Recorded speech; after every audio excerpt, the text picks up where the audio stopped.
Action. All right then. Christ United Methodist, some 8+ years ago, voted to become a reconciling congregation. And we have folks here who are willing to speak about what it means for the church writ large and how that kind of identity is a core part of who we are together in ministry. That is what I say. Speak, someone. Will you introduce yourself too? Sure. Yeah. My name is Bobby Nichols. My husband and I have been members of this church for well over 30 years. So we were part of the whole vote. Means a lot to us. We wouldn't be in this church if it weren't a reconciling congregation.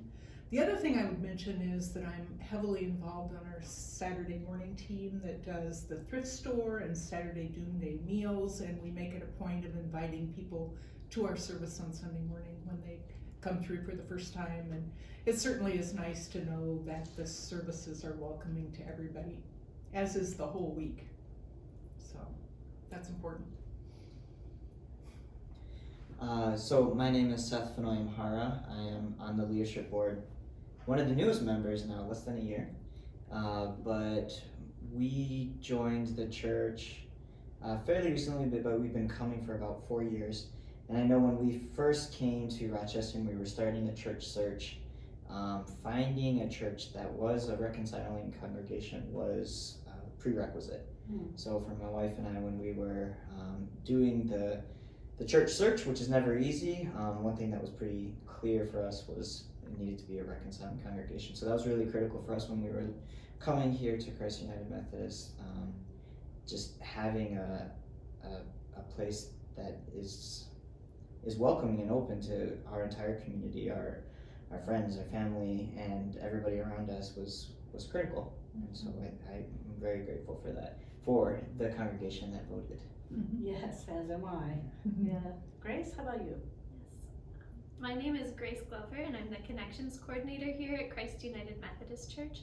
I joined about a year ago and had been coming for about a year before that, and I grew up in a very inclusive church.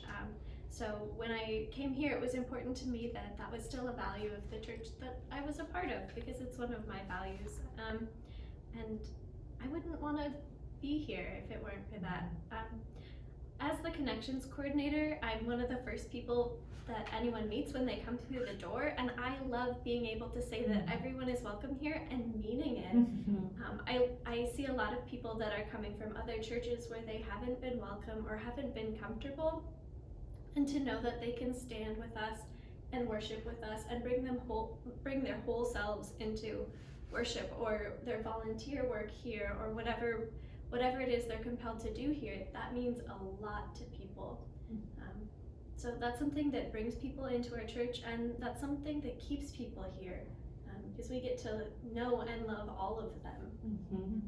One of the blessings of being a preacher here and a leader is that actually we name hard, challenging, painful truths, and this is a church that's willing to lean into those things. So when we speak about oppression, we include the pain that the LGBTQI community has experienced, and I just think it's really important to move beyond the aren't we all swell together, and name the sort of pain that's been perpetrated, and our complicity, those of us who are cisgender or straight, how those realities are not shared by all people. So how can we learn with our kindred is a question that I have always.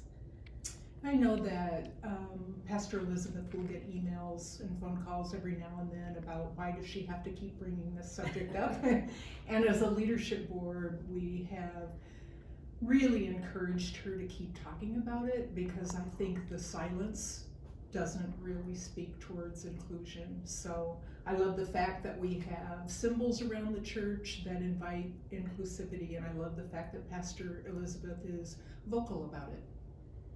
It's an ongoing process, right? I don't think it's enough simply to say, yep, we're reconciling and let that be that, because I don't think that's enough. Right.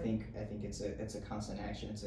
It's a decision every morning to say that this is who we are and this is how we're going to live our faith.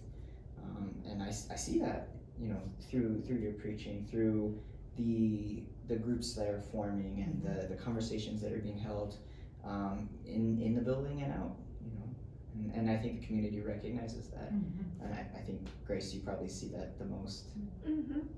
Yeah, definitely the people who come into our church know that this is something that we have chosen and something that we choose to live into all the time. And when we go out into the community, it's really cool because people know that we are a reconciling congregation, and not just because of the rainbow doors on the street that we have right now. We had a booth at the local Pride Festival, and we had more volunteers from the church than people who had signed up. Our booth was packed. We were sending people out to explore because we had so much support from this church. And the people who were visiting knew who we were. They weren't members of our church or necessarily the faith community in Rochester. Some people from out of town, and they were really grateful that we were there, and thanked us for choosing this path, and thanked us for providing spaces for those who need them. And a lot of people also just knew that this was something that we did, who we are, which is really cool. And you see that on Sunday mornings. You see that, you know, anytime we bring volunteers in or we worship together, you see all kinds of different people who just get to bring all that they are here, and they add a lot. I think every person who comes in here adds a lot, but it feels better to welcome everyone. One of the challenges, no fooling, is the General Conference decision that was made, the specially called General Conference. We held a series of 3 meetings after that because we want to be proactive about what the future holds and kind of have a clear sense of how we want to go through this process together. There is no doubt in my mind that we will affiliate with other congregations or other bodies who are fully committed to full inclusion. But we want to make sure that we get there in a way that kind of underscores our inclusion of many voices, but we are very clear that we're called to be a fully inclusive church. And I think we've also done a lot of work to make sure, or hopefully make sure, that even if people have differences in thoughts, that we will listen for sure, and that everybody is welcome, whether or not they agree with our thoughts about inclusion or not. Anything else that you want to add to this conversation? Hopefully it's helpful. We're delighted to be asked to share.